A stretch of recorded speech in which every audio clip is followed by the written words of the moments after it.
નમસ્કાર, મંતવ્ય ન્યૂઝની ખાસ રજૂઆત પુરુષાર્થ ટેક્સ સિમ્પ્લિફાઈડમાં આપનું સ્વાગત છે અને હું છું આપની સાથે હિરલ. મિત્રો, જ્યારે આપણે નવો બિઝનેસ શરૂ કરવાનું વિચારીએ છીએ ત્યારે મનમાં અનેક સપના હોય છે, પરંતુ એ સપનાઓની સાથે એક મોટો પ્રશ્ન હંમેશા ઊભો રહેશે અને એ છે જીએસટી. ઘણા વેપારી મિત્રો માટે જીએસટી આજે પણ એક ગૂંચવણભર્યો કોયડો છે. જીએસટી નંબર ક્યારે લેવો, કયા કાગળિયા જોઈશે, રિટર્ન ન ભરીએ તો શું થાય, અને શું જીએસટી એટલે માત્ર ટેક્સ ભરવો કે પછી એ વેપારને મોટો કરવાની એક તક છે? જીએસટીના પ્રકાર કેટલા, જીએસટી રજિસ્ટ્રેશનની આખી પ્રોસેસ શું હોય છે અને જરૂરી ડોક્યુમેન્ટ શું હોય છે? આ સિવાય પણ ઘણા બધા સવાલો થતા હોય છે. ત્યારે આજે આપણે આ જ વિષય પર ચર્ચા કરવાના છીએ, જ્યાં માત્ર કાયદાની વાતો નહીં પણ એક સામાન્ય વેપારીને સમજાય તેવી ભાષામાં આપણે જીએસટીની એબીસીડી ઉકેલીશું અને મેળવીશું જીએસટીની ગૂંચવણોનું સરળ સમાધાન પુરુષાર્થ ટેક્સ સિમ્પ્લિફાઈડમાં.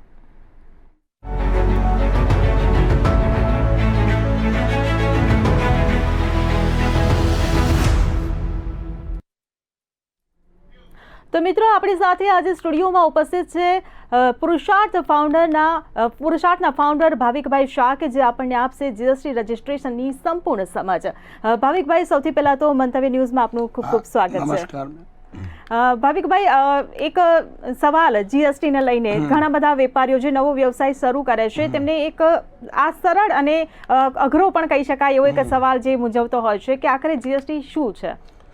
જીએસટી એ પહેલાં અગાઉ જ્યારે વેટ, સર્વિસ ટેક્સ એમ બધા અનેક અલગ અલગ ટેક્સ હતા, એની બદલે 2017માં સરકારે ગુડ્સ એન્ડ સર્વિસ ટેક્સ 2017 એ નવો એક કાયદો રજૂ કર્યો, જેના અંતર્ગત ગુડ્સ અને સર્વિસ ટેક્સ, બીજા અનેક વેટ છે, સર્વિસ ટેક્સ છે, એ બધા નાબૂદ કરીને એક નવો સિમ્પ્લિફાઈડ પ્રોસેસ શરૂ કરી. અને આ એક પ્રોગ્રેસિવ કાયદો છે, જેમાં દર 2-3 મહિને જીએસટી કાઉન્સિલની મિટિંગ મળે છે અને જરૂરી ફેરફાર પણ કરવામાં આવે છે. અને એના આધારે ગુડ્સ એન્ડ સર્વિસ ટેક્સ જે છે એ લાગુ કરવામાં આવ્યો છે. જી બિલકુલથી. ભાવિકભાઈ, બીજો એક સવાલ એવો ઊભો થાય કે આખરે જીએસટી એપ્લિકેબલ ક્યારે થાય? જીએસટી એપ્લિકેબલ થવા માટેનું મુખ્ય કારણ એ છે કે વેપારીનું ટર્નઓવર. જ્યારે વ્યક્તિ જો ગુડ્સ વેચતો હોય, એટલે માલ સામાન વેચવાનો ધંધો કરતો હોય અને એનું ટર્નઓવર 40 લાખથી વધારે થતું હોય, અને જો સર્વિસ પ્રોવાઈડર હોય તો 20 લાખથી વધારે થતું હોય, એવા કેસમાં એણે જીએસટી નંબર લેવો જરૂરી બને છે. એનાથી ઓછું ટર્નઓવર હોય તો જીએસટી નંબર ના લો તો પણ ચાલે. આ સિવાય અમુક 4-5 પ્રકારની એવી કેટેગરી છે, જેમ કે કેઝ્યુઅલ ટેક્સ પેયર છે, જેમ કે આ બધા કોઈ જગ્યાએ આપણે મેળા લાગતા હોય છે, જેમ કે આ ટિબેટિયન રેફ્યુજીનું સ્વેટરનો જે મેળો લાગે છે, તો એ બધા લોકોને પણ ફરજિયાત જીએસટી નંબર લેવો પડે છે. કોઈ નોન રેસિડેન્ટ છે ટેક્સ પેયર, એને પણ જીએસટી નંબર લેવો ફરજિયાત છે. એ સિવાય ગવર્મેન્ટ સર્વિસીસનો યુઝ કરતું હોય ત્યારે પણ લેવો જરૂરી છે. રિવર્સ ચાર્જ મિકેનિઝમમાં જેને ટેક્સ એપ્લિકેબલ થતો હોય એના માટે પણ જીએસટી નંબર લેવો જરૂરી છે. ઇન્ટરસ્ટેટ વેપાર કરતો હોય, એક રાજ્યમાંથી બીજા રાજ્યમાં માલ મોકલતા હોય, તો એવા કેસમાં પણ જીએસટી નંબર ફરજિયાત લેવો પડે છે. એના માટે ટર્નઓવરની કોઈ પણ મર્યાદા લાગુ નથી પડતી. એમાં ગમે તેટલું ટર્નઓવર હોય જીએસટી નંબર લેવો પડે છે, રજિસ્ટ્રેશન ફરજિયાત કરાવવું પડે છે. જી બિલકુલથી. ભાવિકભાઈ, પરંતુ તમે જે રજિસ્ટ્રેશનની વાત કરી, તો આખરી રજિસ્ટ્રેશનના પ્રકાર કેટલા હોય છે? જીએસટી રજિસ્ટ્રેશન બેઝિકલી 2 પ્રકાર છે. એક તો નોર્મલ રજિસ્ટ્રેશન અને બીજું કોમ્પોઝિશન રજિસ્ટ્રેશન. નોર્મલ રજિસ્ટ્રેશન ક્યારે લાગુ પડે? નોર્મલ રજિસ્ટ્રેશન જ્યારે વ્યક્તિને પોતાને ટર્નઓવર વધારે હોય અથવા તો એના કસ્ટમર્સ જે B2B હોય, એટલે કે એણે જે માલ વેચે છે એના જે કસ્ટમર છે એ કસ્ટમરને ક્રેડિટ લેવાની હોય સામે, તો એવા કેસમાં વ્યક્તિએ નોર્મલ રજિસ્ટ્રેશન કરાવવું પડે છે. અને કોમ્પોઝિશન ડીલર એ ક્યારે છે કે જ્યારે વ્યક્તિનું ટર્નઓવર 1.5 કરોડ કરતાં ઓછું છે જો માલ સામાન માટે, અને સર્વિસ સેક્ટર છે તો 50 લાખથી ઓછું છે, તો એ ફક્ત એના વેચાણનો 1% ટેક્સ ભરીને એ છૂટો થઈ શકે છે. સર્વિસ સેક્ટર માટે એ વસ્તુ 6%ની છે, તો એ કેસમાં પણ એ કોમ્પોઝિશન રજિસ્ટ્રેશન કરાવી શકે છે. અને નોર્મલ રજિસ્ટ્રેશન જ્યારે સામે કસ્ટમરને ઇનપુટ ટેક્સ ક્રેડિટ લેવાની હોય તો એ નોર્મલ રજિસ્ટ્રેશન કરાવે છે. કોમ્પોઝિશનમાં જે વ્યક્તિ નંબર લે છે તો એને કસ્ટમરને કોઈપણ પ્રકારની ઇનપુટ ટેક્સ ક્રેડિટ નથી મળતી, એ કસ્ટમર પાસેથી કોઈપણ પ્રકારનો ટેક્સ વસૂલી નથી શકતો એના, એણે તો સીધું એના વેચાણના 1% કે 6% સર્વિસ પ્રોવાઈડર હોય તો એ ટેક્સ ભરીને છૂટા થવાનું હોય છે. આ રીતે એણે જીએસટી રજિસ્ટ્રેશન આપણે 2 પ્રકારના છે. હવે એના આધારે જે આગળ જતાં એને રિટર્ન્સ ભરવાની ફ્રીક્વન્સી છે, મંથલી આવશે જો નોર્મલ હશે તો, અને કોમ્પોઝિશન હશે તો ક્વાર્ટરલી આવશે. જીએસટીમાં ગૂંચવણો પણ ઘણી બધી નોર્મલ વેપારી માટે છે, જ્યારે કોમ્પોઝિશન માટે પ્રમાણમાં ઘણું બધું સરળ છે.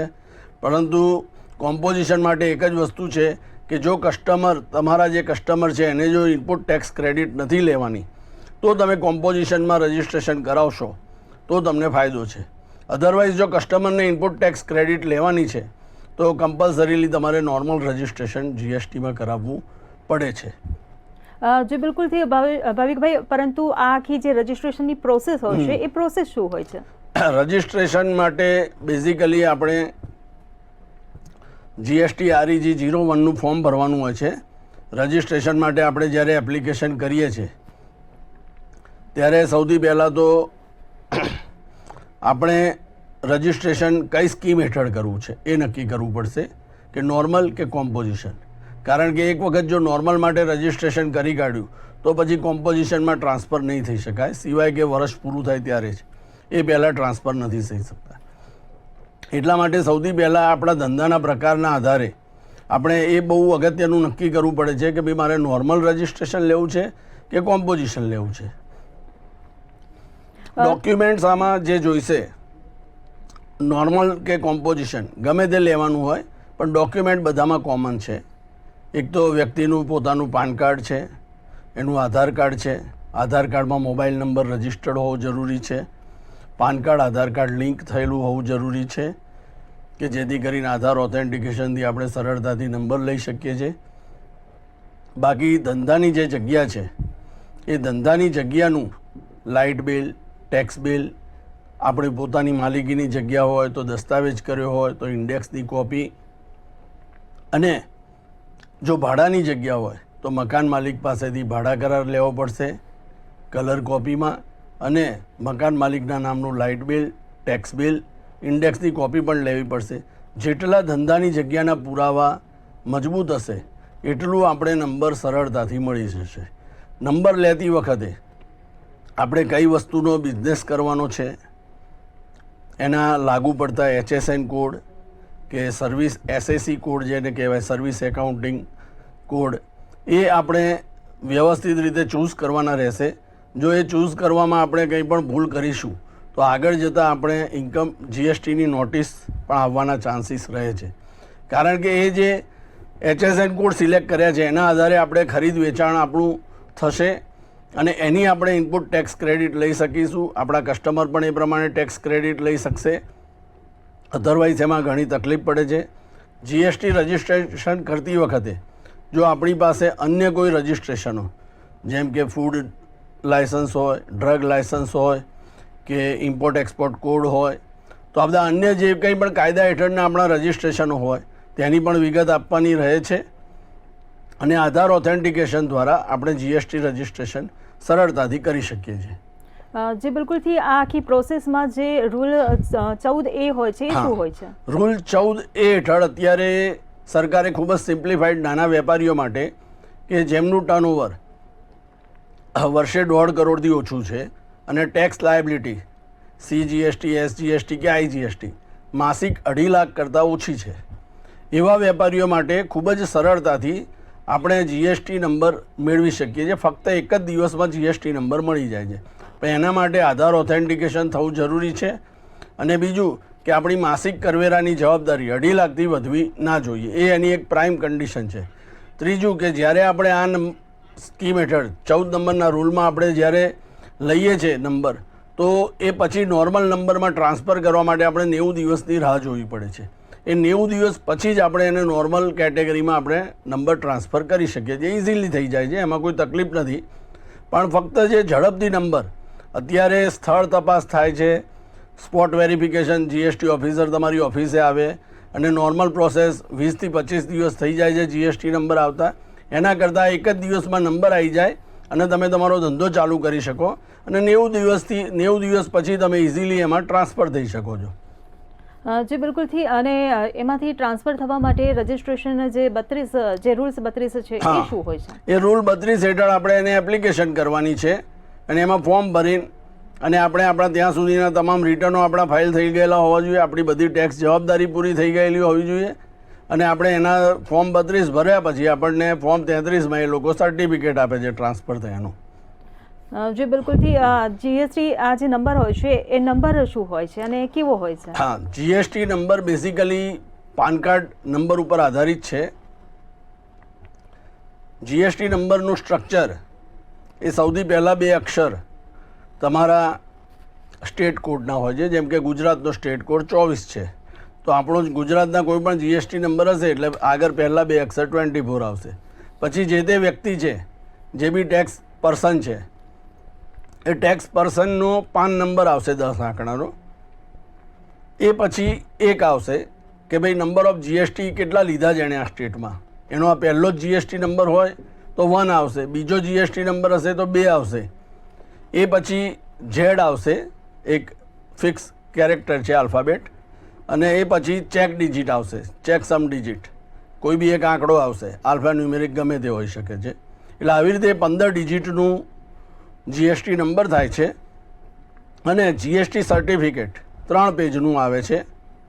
એમાં પહેલું પેજ છે એમાં વ્યક્તિનું જે લીગલ નેમ છે, એટલે કે એનું જે પાન કાર્ડમાં નામ છે, એણે પોતે કોઈ ટ્રેડ નેમ આપ્યું હોય તો એ ટ્રેડ નેમ આવશે, એનું બિઝનેસ પ્લેસનું એડ્રેસ આવશે, એ સર્ટિફિકેટ કઈ તારીખે ઇસ્યુ થયું એને એ તારીખ આવશે, સર્ટિફિકેટ ઇસ્યુઅર કોણ છે, કયા ઘટક. જીએસટી જે છે એ અમદાવાદમાં લગભગ 25 થી 30 જેટલા ઘટક છે, અલગ અલગ એરિયા પ્રમાણે વેપારીઓને વહેંચવામાં આવ્યા છે. તો એ જે ઘટક છે એ કયું ઘટક આને લાગુ પડે છે, એ ઘટકના જે તે સર્ટિફાઈંગ ઓફિસર છે, કોણે નંબર ઇસ્યુ કર્યો, એનું નામ, ઘટકનું નામ, ઘટક નંબર અને ઘટકનું એડ્રેસ. કે ભાઈ અમદાવાદમાં બધી 4-5 જગ્યાએ જીએસટી ઓફિસો છે, સ્ટેટ જીએસટીની અને સેન્ટ્રલ જીએસટીની. એ બંને ઘટકના નામ, ઓફિસરનું નામ, એડ્રેસ આવશે. આ ફર્સ્ટ પેજની વાત થઈ. સેકન્ડ પેજ ઉપર જો કોઈ એડિશનલ પ્લેસ ઓફ બિઝનેસ આપણે શો કરી છે, એક કરતાં વધારે બિઝનેસ પ્લેસ હોય આપણી, તો એ પણ શો કરવાની હોય છે જીએસટી નંબર લેતી વખતે. તો જો એડિશનલ પ્લેસ ઓફ બિઝનેસ આપણે શો કરી છે તો સેકન્ડ પેજ ઉપર આવશે. થર્ડ પેજ ઉપર આવે છે પ્રોપરાઇટરની ડિટેલ. પ્રોપરાઇટરનું નામ છે, એ પોતે પ્રોપરાઇટર છે, એનો ફોટોગ્રાફ આવશે, જે આપણે જીએસટી રજિસ્ટ્રેશન વખતે એપ્લિકેશન કરતી વખતે ફોટો આપ્યો હોય. કોઈ પાર્ટનરશિપ ફોર્મનો આપણે નંબર લીધો છે તો કેટલા પાર્ટનર્સ છે, 3, 4, 2, એ બધા પાર્ટનર્સના નામ આવશે, ફોટોગ્રાફ્સ આવશે, વગેરે વિગતો થર્ડ પેજ ઉપર આવશે. જીએસટી સર્ટિફિકેટની કોપી વ્યવસ્થિત કાઢી એને આપણી ઓફિસમાં કે દુકાન ઉપર પબ્લિકને દેખાય એ રીતે લગાવવાની જવાબદારી ટેક્સ પેયરની રહે છે. જી બિલકુલ. ભાવિકભાઈ, તમે જે આખી પ્રોસેસ સમજાવી, સર્ટિફિકેટ આવી ગયું, નંબર આવી ગયો, પરંતુ એ પછી નામમાં કે સરનામું કે બાકીની કોઈ પણ વિગત છે એમાં કોઈ ફેરફાર કરવો હોય તો એ શક્ય છે? હા, શક્ય છે. આરામથી આપણે કોઈ પણ એમેન્ડમેન્ટ કરવા હશે જીએસટી નંબર લીધા પછી, નામ, એડ્રેસ, કે જેમ કે કોઈએ પાન કાર્ડમાં નામ સુધરાવ્યું તો એ પાન કાર્ડમાં નામ સુધાર્યા પછી જીએસટીમાં નામ સુધારવા માટે એપ્લિકેશન કરવી પડશે. એડ્રેસ સુધારવું હશે તો એડ્રેસ સુધારવા માટે પણ જે નવા એડ્રેસના પ્રૂફ છે એ એડ્રેસ આપીને પુરાવા રજૂ કરવા પડશે.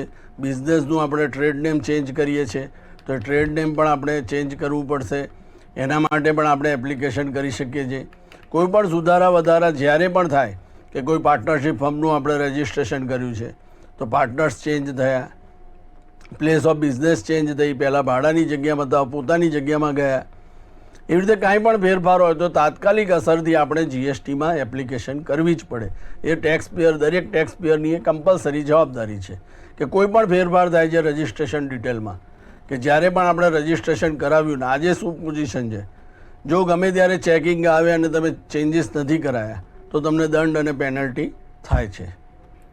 જી બિલકુલથી. તમે જે ભાગીદારોના નામ બદલાવાની જે વાત કરી, હવે એમાં કોઈ એવો કોઈ નિયમ ખરો કે એક જ વખત બદલી શકાય? ઘણી વખત એવું થતું હોય કે 2-3 વખત બદલાતા હોય ભાગીદાર. આપણે ગમે ત્યારે પાર્ટનર્સ ચેન્જ થાય, કંપનીમાં ડિરેક્ટર્સ ચેન્જ થાય. આજે કોઈ પાર્ટનરને એડ કર્યા, કાલે કોઈ પાર્ટનર એક્સપાયર થઈ ગયા. ટ્રસ્ટમાં 7-8 ટ્રસ્ટી હોય છે તો કોઈ પણ ટ્રસ્ટીમાં ફેરફાર થાય છે, કોઈ પણ ચેન્જીસ થાય છે.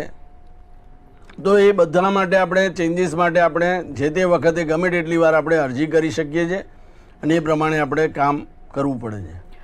જી બિલકુલથી ભાવિકભાઈ, પરંતુ આ જીએસટી નંબર લીધા પછી, સર્ટિફિકેટ આવ્યા પછીની જવાબદારીઓ શું હોય છે?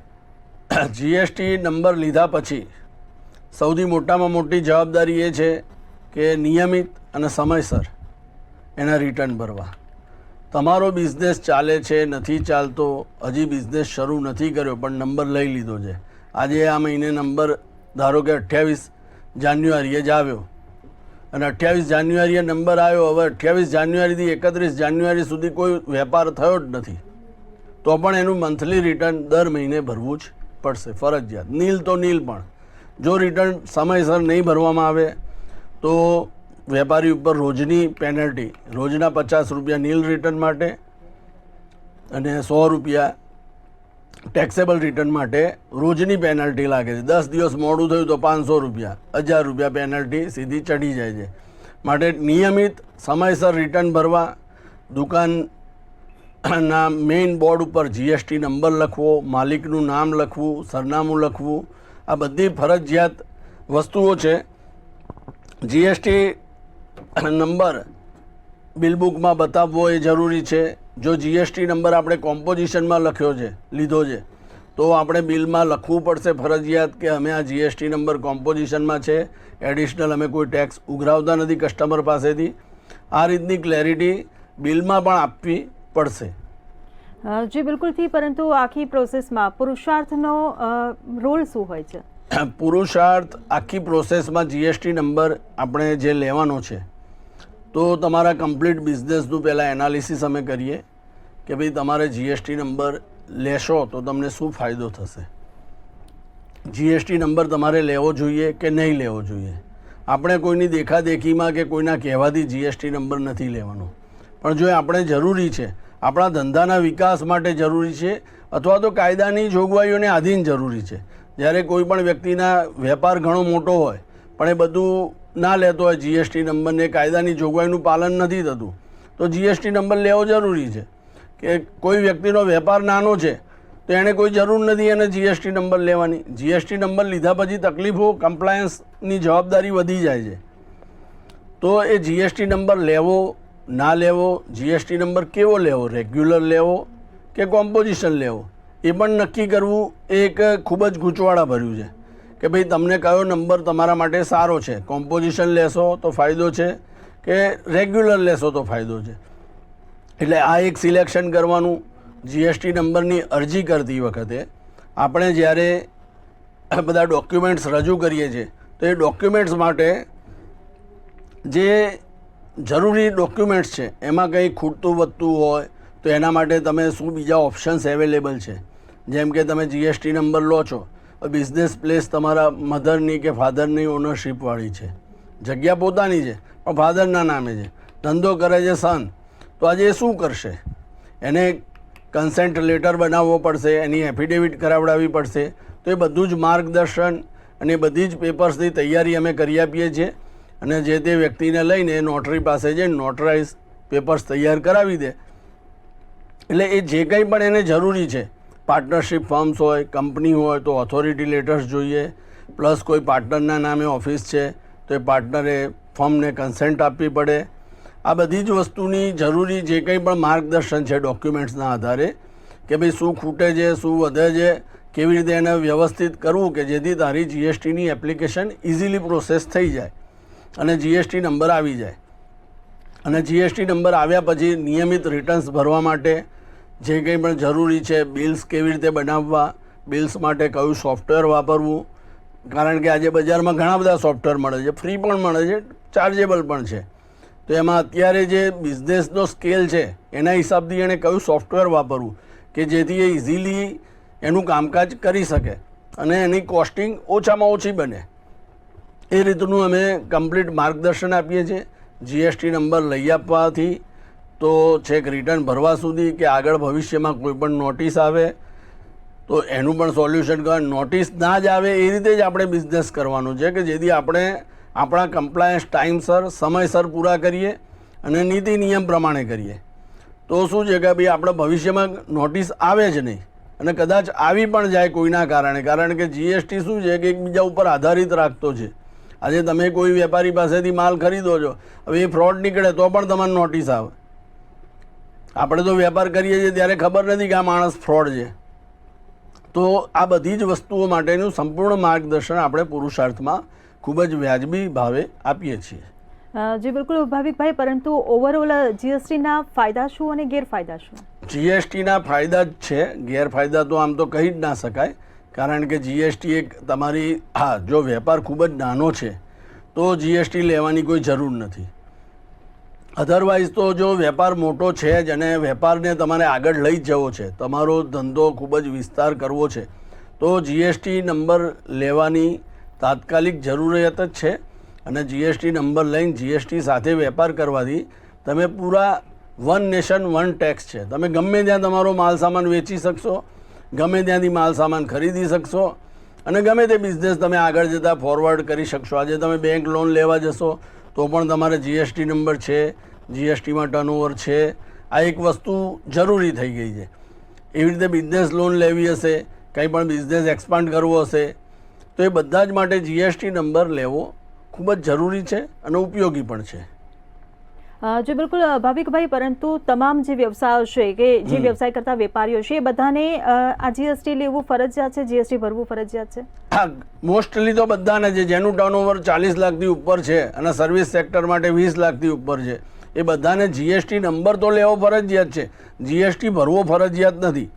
અમુક વસ્તુ એવી છે કે જે એક્ઝેમ્પ્ટ પ્રોડક્ટ છે, જેમ કે દૂધ, અમૂલનું દૂધ વેચાય છે તો દૂધ ઉપર જીએસટી નથી, પણ દૂધનો રોજનો 2-3 લાખનો વેપાર છે તો એ રોજનો 2-3 લાખનો વેપાર વર્ષે 5 કરોડ 10 કરોડ થઈ જાય તો જીએસટી નંબર લેવો પડશે અને જીએસટીનું નીલનું પણ રિટર્ન ભરવું પડશે, જે ટેક્સ ફ્રી એક્ઝેમ્પ્ટેડ પ્રોડક્ટ છે. પેટ્રોલ પંપ છે, પેટ્રોલ ઉપર જીએસટી નથી તો પેટ્રોલ ઉપર ભલે જીએસટી નથી પણ એનું ટર્નઓવર તો છે, એણે વેટના રિટર્ન ભરવા પડે છે, તો ટર્નઓવર છે એટલા માટે એણે જીએસટી નંબર તો લેવો જ પડશે. એટલે એવી રીતે એની પ્રોડક્ટ ભલે ટેક્સ ફ્રી હોય પણ ટર્નઓવર જો લિમિટથી વધી જતું હોય, સ્પેસિફાઈડ લિમિટથી, તો જીએસટી નંબર ફરજિયાત લેવો જ પડશે. જી બિલકુલથી ભાવિકભાઈ, આ જીએસટી જે છે એના પણ અમુક સ્લેબ હોતા હશે, તો એ સ્લેબ કયા છે અને કેવી રીતે કામ કરે છે? જીએસટી પ્રોડક્ટ વાઇઝ સ્લેબ હોય છે કે અમુક પ્રોડક્ટ ઉપર 5% હોય, 12%, 18%, એવી રીતે અલગ અલગ જીએસટીના રેટ છે. 0% વાળી પણ પ્રોડક્ટ હોય છે, એટલે એવી રીતે દરેક પ્રોડક્ટ વાઇઝ જીએસટી રેટ હોય છે.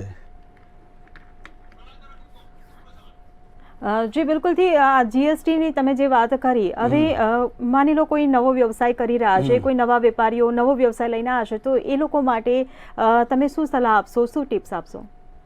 અમે જ ટિપ્સ આપીએ છીએ કે ભાઈ બને ત્યાં સુધી બને એટલું ઝડપથી જીએસટી નંબર લઈને તમારા બિઝનેસનું જેટલું બને એટલું વધારે એક્સપેન્શન કરવાનું પ્રોગ્રામ કરવો જોઈએ અને જીએસટીથી ગભરાવું ના જોઈએ. જીએસટી એ કોઈ તમારું દુશ્મન નથી, એ એકદમ સારામાં સારું વસ્તુ છે અને ઇઝીલી તમે એનું ફોલોઅપ કરી શકો છો સમયસર.